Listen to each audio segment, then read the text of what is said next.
Boa noite. Você confere agora as notícias que são destaque em Minas nesta segunda-feira. Jovem é preso por suspeita de produzir drogas dentro do apartamento na região centro-sul da capital. 1.300 quilos de maconha são apreendidos em rodovia mineira e podem ser do tráfico internacional. Polícia Militar testa o batalhão Copa América para garantir a segurança da população e dos turistas nas próximas semanas. Servidor do INSS é exonerado depois de tentar enganar examinadores em concurso se aproveitando da cota racial. No futebol, vamos falar sobre a rodada do final de semana, na qual o Cruzeiro ficou no empate e o Atlético perdeu a vice-liderança. Aumenta o movimento nos shoppings para a compra do presente do Dia dos Namorados. E não se esqueça que estamos transmitindo o nosso jornal também ao vivo pelo Facebook na página da TV Band Minas.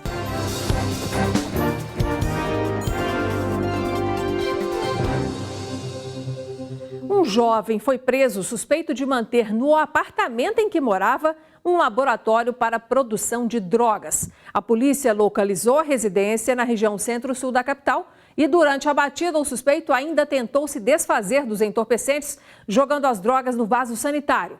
Tudo era comercializado pelo WhatsApp. As apreensões constantes de comprimidos de êxtase fizeram com que os policiais mineiros começassem uma investigação para saber de onde vinha a droga.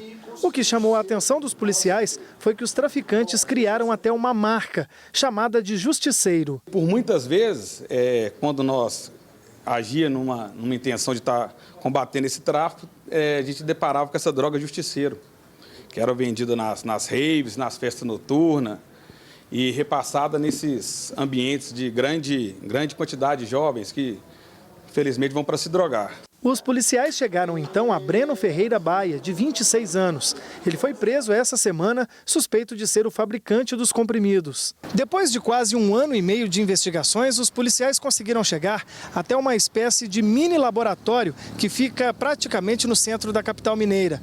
Breno ainda tentou se livrar de alguns comprimidos, jogando a droga no vaso sanitário. Mas os policiais recuperaram o material e prenderam o rapaz em flagrante. No local, a polícia apreendeu todo o material usado na produção e na finalização da droga, como estes frascos de corante e esta máquina que era usada para prensar os comprimidos. A Polícia Mineira se surpreendeu com a produção de êxtase aqui no estado, já que até então a droga sintética era trazida de fora do país. Eles acredito que perceberam que entrar com grande quantidade de comprimido estava sendo uma coisa mais fiscalizada, uma coisa mais difícil nos aeroportos, então tiveram a grande ideia de estar entrando com líquido. O líquido, como eu falei, passa num vidro de shampoo, num vidro de um condicionador. Então é mais fácil estar entrando com líquido no país e através desse líquido, as matérias-primas eles conseguem achar aqui e viram essa droga em êxtase. E também hoje, mais de 1 tonelada de maconha foi apreendida pela Polícia Militar lá em Uberlândia, no Triângulo Mineiro. Os entorpecentes estavam em um veículo com placas de São Luís do Maranhão. Cerca de 30 militares participaram da operação que culminou na prisão de 7 autores que estavam conduzindo a droga. Os entorpecentes estavam nesta caminhonete, com placas de São Luís do Maranhão, mas os envolvidos estavam em 5 veículos. Um deles com placa de Uberlândia, outro de Ituiutaba e essas 2 picapes, uma de Belo Horizonte e outra de Uberaba. Essa foi a maior apreensão de drogas deste ano, cerca de 1.300 quilos de maconha. São 1.261 tabletes. E o que chama atenção é que eles são diferenciados entre cores, tamanhos, formatos e pesos. A polícia ainda não sabe o motivo, mas acredita-se que os envolvidos tenham alguma forma diferente de organização para distribuir essa droga. Pode ser tráfico internacional, como pode ter sido vindo ali da divisa do país. Então nós não podemos afirmar nesse momento o local exato de onde veio. A Polícia Militar realizou um teste do Batalhão Copa América no último sábado, na partida entre Cruzeiro e Corinthians, realizada no Mineirão. 1.000 militares farão a segurança nas ruas da capital em dias de jogos da competição. O teste de segurança aconteceu no último fim de semana, na partida entre Cruzeiro e Corinthians. Fizemos toda a experimentação, tanto dos postos de observação e vigilância, drones, helicópteros e uma série de estratégias para que nós utilizemos com mais propriedade o nosso policiamento. A polícia da capital conta com experiência adquirida em outros eventos por aqui, como a Copa das Confederações em 2013, Copa do Mundo em 2014 e Olimpíadas 2016. A Polícia Militar associada à Segurança Privada também fará policiamento com postos de observação e vigilância nesses pontos também. Claro, Savassi e outros pontos da cidade que costumeiramente são pontos onde os torcedores assistem os jogos, tanto do Brasil quanto de outras seleções. A polícia afirmou que está preparada para manifestações políticas que possam acontecer durante a Copa América. Dentro do estádio, alguns objetos estão proibidos, como mochilas, recipientes para bebidas, varetas e alguns tipos de bandeiras. Qualquer tipo de mastro não, existe um tamanho de bandeira também específico, tudo isso está contratualizado no próprio ingresso, líquidos, garrafas, qualquer tipo de instrumento, guarda-chuva, isso é uma determinação do próprio COL, do próprio comitê que trata da Copa América específica. Nos dias de jogos, haverá mudança no trânsito e autoridades e delegações serão escoltadas por batedores da PM. Hoje houve uma reunião no auditório do Clube dos Oficiais da PM para que as informações e estratégias fossem repassadas mais uma vez para os cerca de 1.000 policiais. Acreditamos que fecharemos mais esse evento com a tranquilidade que os mineiros merecem e aqueles que por aqui aportam também para visitar o nosso estado e assistir aos jogos. Sobre o policiamento em outros pontos de BH distantes da área de jogos e de torcedores, segundo o Major Flávio Santiago, não haverá prejuízo quanto ao número de policiais para fazer a segurança da população. Nós conseguimos fazer adequações das escalas administrativas, que nesse momento são interrompidas, para que nós tenhamos um sobreesforço de atendimento em relação a essa necessidade. A Polícia Civil investiga a morte de uma idosa de 72 anos que foi encontrada pelo filho dentro do box do banheiro, coberta com plástico e com a garganta cortada. Ela estava em casa, que fica no bairro Vista do Sul, região nordeste de Belo Horizonte. Segundo a polícia, o principal suspeito é o companheiro da vítima, mas até o momento ninguém foi preso. E veja agora outras notícias que são destaque em Minas nesta segunda-feira e também outras que chamaram a atenção no final de semana. Estão sendo procurados pela polícia os 2 homens que aparecem neste vídeo. Eles são suspeitos de matar um jovem de 21 anos após um assalto ocorrido no bairro Tirol, na região do Barreiro, aqui na capital, na última sexta-feira. Criminoso que foi identificado pela PM como o assaltante que roubou objetos em fazendas do Vale do Jequitinhonha colocou fogo hoje em uma viatura para retalhar a ação dos policiais. Os objetos roubados foram recuperados. O suspeito, Hélio Rodrigues de Souza, foi visto fugindo do local e está foragido. O vereador Cláudio Duarte, do PSL, foi ouvido hoje na comissão processante da Câmara Municipal de Belo Horizonte, que o investiga por quebra de decoro. Inquérito da Polícia Civil o denunciou pelo crime de rachadinha, no qual ele supostamente cobrava uma parte do salário que é pago à equipe e ainda por organização criminosa e obstrução de justiça. O parlamentar chegou a ser afastado das atividades, mas retornou na semana passada. Cláudio Duarte nega as acusações e alega que seus assessores faziam apenas contribuições voluntárias ao seu antigo partido, o da Mobilização Nacional. Outras testemunhas também depuseram na sessão desta segunda-feira. Os vereadores acreditam que o relatório será encerrado no mês que vem.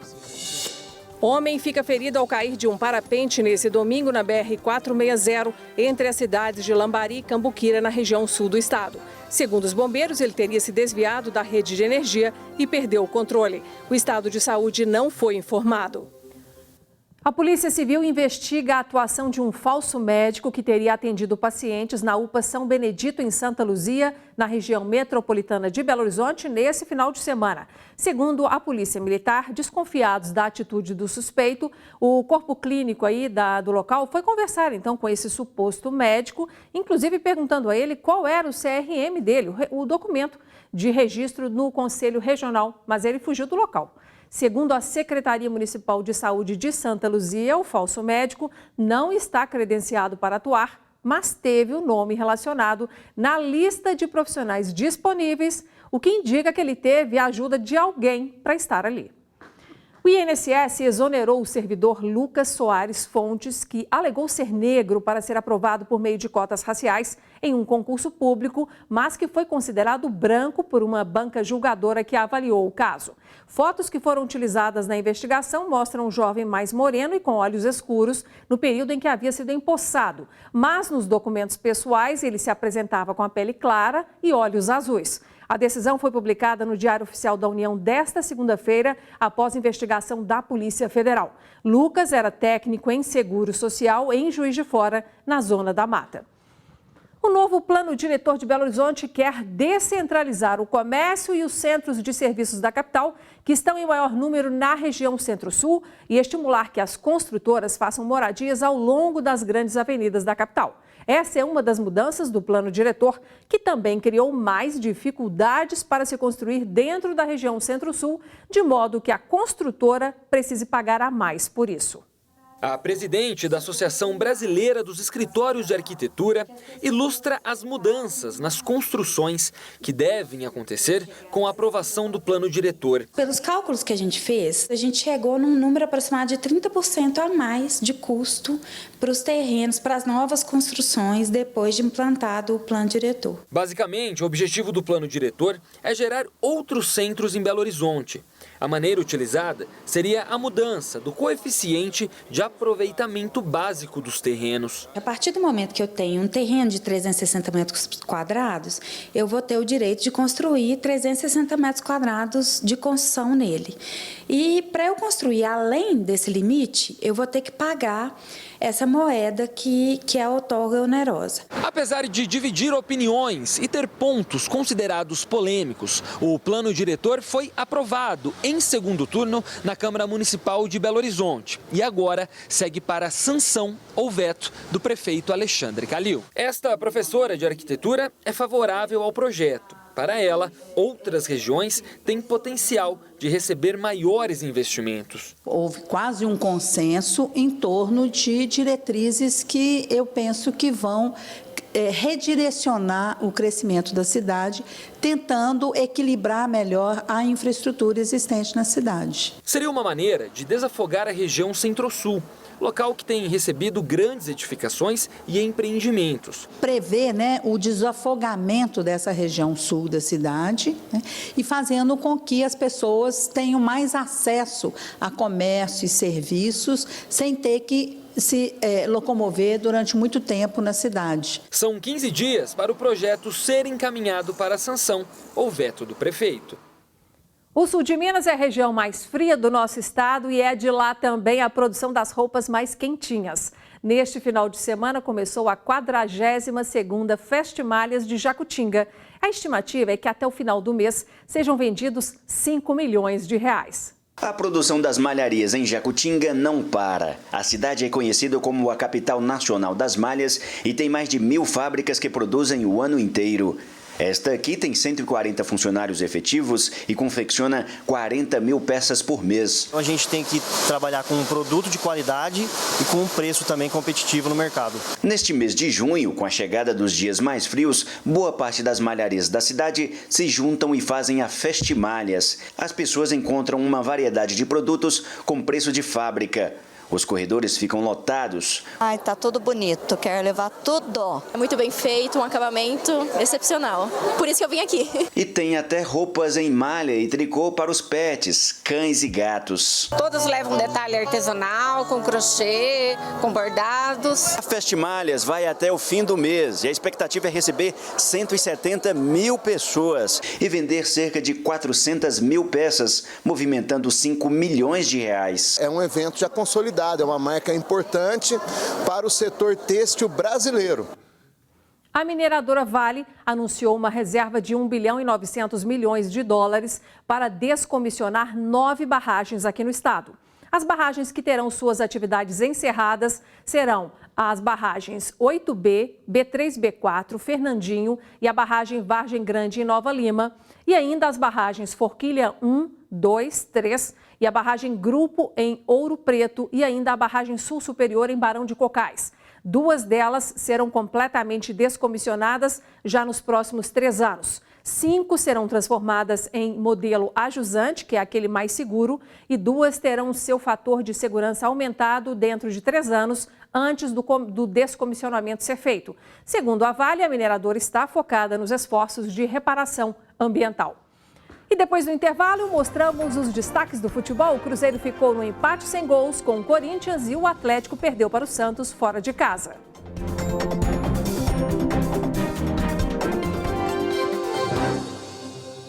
Cruzeiro completa a 8ª partida seguida sem vencer. A torcida, claro, fica na expectativa para o time voltar a ter aquela sequência incrível de vitórias do começo do ano. Na partida de sábado contra o Corinthians no Mineirão, que terminou em 0-0, o técnico Mano Menezes gostou do desempenho dos jogadores, só lamentou a falta de gols. Cruzeiro e Corinthians fizeram um primeiro tempo morno. Os donos da casa tinham dificuldade para chegar na área corintiana e apostavam nos chutes de fora. Apesar de chegar pouco ao ataque, o Corinthians quase abriu o placar com Gustavo. Fábio fez grande defesa. No segundo tempo, o Cruzeiro foi para cima em busca do primeiro gol. Na blitz cruzeirense, Walter começou a mostrar porque seria o melhor em campo. A resposta do Corinthians veio na bola parada. Danilo Avelar cabeceou e foi a vez de Fábio brilhar. Na base do abafa, o Cruzeiro criou chances, mas parou nas boas defesas de Walter e até na trave. No fim da partida, o Corinthians quase saiu com a vitória, mas a finalização de Gustavo foi para fora. Mesmo com uma série de desfalques, o Corinthians segurou o Cruzeiro no Mineirão. A Raposa chegou a 8 jogos sem vencer. Faltou a bola entrar. Teve no poste, teve 2, 3 defesas, né, muito boas do Walter. Então, continuar jogando bem, continuar trabalhando para jogar bem, que a vitória vai vir. E ontem o Atlético perdeu para o Santos, que entrou no jogo com vontade de dar a volta no Galo por ter sido eliminado da Copa do Brasil na semana passada em uma vitória do Atlético por 2-1. Quem comenta a partida de ontem é o nosso repórter e comentarista André Salles. André, tudo bem? Boa tarde. Boa noite. Boa noite. Quais que foram os principais erros do Atlético? Pois é, Inácia, é difícil até avaliar, mas eu acho que o início do jogo, o Atlético entrou um primeiro tempo realmente muito desligado, a gente está vendo os lances e aí já saiu perdendo de 2-0, complica demais jogar na Vila Belmiro, né? E aí o que chama atenção, 3 gols de bola parada. Então o Atlético também fazendo as faltas, claro, mas errando no posicionamento. Um deles de pênalti, não dá muito para falar, mas a questão aí das faltas que há assim um erro para originar o gol. O lado bom, mais um gol do Alejandro, né? Um jogador que parece estar pedindo passagem nesse ataque do Atlético, talvez sobre para o Ricardo Oliveira. Pois é, pode pegar a vaga dele, né? Pode ser. E rapidinho hoje, gente, nós tivemos aí os sorteios dos enfrentamentos das quartas de final da Copa do Brasil e a gente vai ter clássico, né? Clássico mineiro nas quartas de final da competição, já tem até as datas, né? No dia 10 de julho vai ser no Mineirão, já que o Cruzeiro faz a primeira partida, né? E aí no dia 17 de julho o Atlético faz a partida. Então ainda não está definido, mas certamente vai ser a Arena Independência. Então vamos ter o lado ruim é que é precoce, né? Mas o lado bom é que vamos ter 2 grandes clássicos para ver quem segue nessa milionária Copa do Brasil. Emoção garantida, Com né? certeza. Obrigada, viu, André? Até amanhã. E agora vamos dar uma pausa nas notícias do dia para falar daquele ânimo que pode estar te faltando aí para superar os desafios do dia a dia. Quem traz essa dose extra de energia para nós é o professor de física mais famoso do Brasil. É dia de Pachecão para você começar bem a semana. Meus queridos, o homem é por natureza uma criatura que não só trabalha e pensa, mas canta, dança, reza, dialoga e celebra. E cada ser humano possui uma história fascinante, com seus erros, acertos, vitórias e derrotas. Um modelo mágico, mas que sozinho não tem alicerces, que sozinho não oferece subsídios para suportar dificuldades e enfrentar desafios. Mas por que, professor? Porque tudo está conectado. Somos engrenagens de uma grande máquina cósmica. A física garante que não se pode levantar uma palha sem afetar uma estrela. Estamos juntos como o oxigênio e o hidrogênio na molécula de água. Você entendeu? Então, não importa qual seja a sua profissão, a empresa que você trabalha, todo trabalho é importante. Todos nós somos úteis neste mundo e o máximo que você pode oferecer de bom neste dia é fazer todas as coisas com muito amor e com muita alegria. Se achar difícil, pelo menos tente. Não importa em quantos pedaços seu coração está partido, o mundo não vai parar para que você o conserte. Quer um conselho? Plante seu jardim e decore sua alma, ao invés de esperar que alguém lhe traga flores. Saiba que você pode superar os desafios que a vida lhe trouxer, que você é forte e que pode ir muito mais além, inclusive depois de pensar que não se pode mais. Corra a milha extra, use o seu tanque reserva, você é muito maior que o sofrimento que te acontece agora. Nossas vidas são traidoras, meus queridos, e nos fazem perder o bem que poderíamos conquistar se não fosse o medo de tentar. Tente outra vez, como já dizia Raul Seixas. Falou legal, bye bye. Começaram a prestar depoimento hoje na Assembleia Legislativa de Minas presidentes de empresas estatais mineiras e o primeiro secretário do Grupo de 12, que integra o governo Romeu Zema. Nas audiências desta segunda-feira, compareceram os presidentes da CEMIG e da Copasa, que falaram sobre as medidas internas das companhias para superar a crise financeira do Estado. Também foi ouvido o secretário do governo, Custódio de Matos, e ele afirmou que a proposta de recuperação fiscal deve chegar na Assembleia nos próximos dias. E a sequência continuará aí, gente. É a primeira vez que a Assembleia adota essa forma de se inteirar sobre as decisões tomadas no dia a dia da gestão do governo do Estado. E a seguir, solidariedade. Você vai conferir um jantar de gala que arrecadou fundos para entidades filantrópicas aqui em Minas.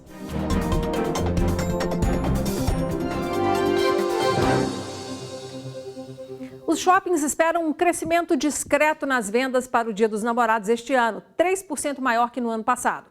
Com a proximidade da data, o comércio já registra mais movimento daqueles casais que não vão deixar a data passar em branco de jeito nenhum. A menos de uma semana do Dia dos Namorados, casais de mãos dadas e, claro, com sacolas. Você já ganhou o seu? Eu ganhei. Você que escolheu, ele que escolheu, como que foi? Eu escolhi. Agora eu quero saber se você já ganhou o seu. Não, ainda não. Quarta-feira. Ah, o dele é só no dia? Só no dia. Já é presente Dia dos Namorados ou não? É. Só ele, por enquanto, tá carregando sacola, né? Cadê o seu? A minha tá no carro. Já ganhou também, então? Já ganhei. Tem aqueles que ainda estão na dúvida. A gente tá orando agora, né, pra Deus revelar o presente, né? O que você gosta? Um perfume. Um perfume não é tão difícil assim. Revelação do céu, revelação do céu. A expectativa é que o movimento nos shoppings aumente 51% daqui para frente por causa do Dia dos Namorados, que vai ser comemorado na próxima quarta-feira, dia 12. E com mais gente circulando pelos corredores, as vendas devem crescer 3% quando comparadas com a mesma data do ano passado. O movimento essa semana já começou a melhorar, já foi mais intenso, né? As namoradas que vieram comprar presente para os namorados acabam também vindo até a loja, além dos namorados também que já começaram a aparecer, sim, buscando os presentes. A gente está com a expectativa de crescer 12% esse ano em relação ao ano passado. Este shopping em Belo Horizonte preparou promoções e brindes para atrair os clientes. Já estamos com uma promoção rolando aí desde o dia 24 de maio, onde iremos sortear aí 2 carros. Estamos com um crescimento aí de 30% na troca dos cupons. O Dia dos Namorados é a nossa terceira melhor data, né? Ela só perde aí para o Natal e para o Dia das Mães. Mas quanto será que cada um vai gastar neste Dia dos Namorados? Um anel, um colar e um brinco. Pelo visto, o senhor esse ano tirou um dinheirinho bom do bolso aí, né? Agora tô quebrado, quebrei. De acordo com a Associação Brasileira dos Lojistas de Shoppings, 34% dos brasileiros pretendem gastar em média entre R$100 e R$200. A principal forma de pagamento vai ser o cartão de crédito, que será usado em 51% das compras. Já pensa no valor? Quanto você pretende gastar? Não, ainda não, nem penso no valor. O amor não tem valor, né? A Brasil Foundation, organização que investe em projetos sociais, realizou o segundo jantar de gala em Minas Gerais para arrecadar fundos. A noite da última sexta-feira foi marcada pela solidariedade e agradecimentos a entidades que fazem a diferença na segurança e no bem-estar do povo mineiro. Empresários, celebridades, formadores de opinião, todos unidos numa noite de muito glamour em prol da solidariedade.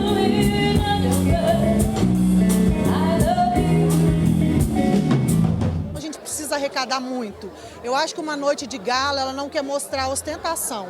Ela quer simplesmente mostrar que nós estamos aqui em busca do grande, do muito, para poder chegar a todas essas pessoas que precisam. Mais uma noite maravilhosa. Eu espero que as pessoas estejam com o coração muito aquecido e sejam bastante generosas. Toda a renda arrecadada com jantar e leilão é revertida para o Fundo Minas da Brasil Foundation, uma fundação que trabalha com líderes, organizações sociais e uma rede global de apoiadores voltada para projetos sociais. O evento está crescendo e a gente está batendo recorde de apoio a projetos em Minas. Minas esse ano superou São Paulo e Rio em número de projetos que a gente está apoiando. São 26 esse ano. Em 18 anos de atuação, a Brasil Foundation já beneficiou diretamente milhares de pessoas em mais de 600 projetos sociais. Projetos como o que o Horácio coordena na região oeste de Belo Horizonte. O projeto é uma horta urbana. Hoje ela atende diretamente entre 70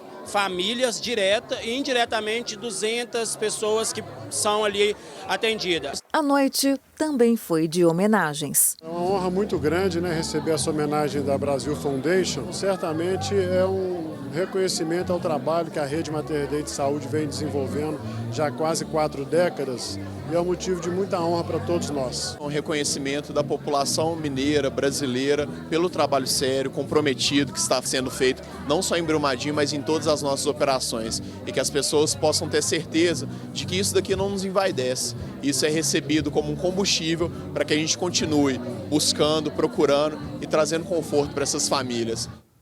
Encerramos por aqui as notícias desta segunda. Para você rever o nosso jornal e compartilhar as reportagens, acesse YouTube ou Facebook no perfil TV Band Minas.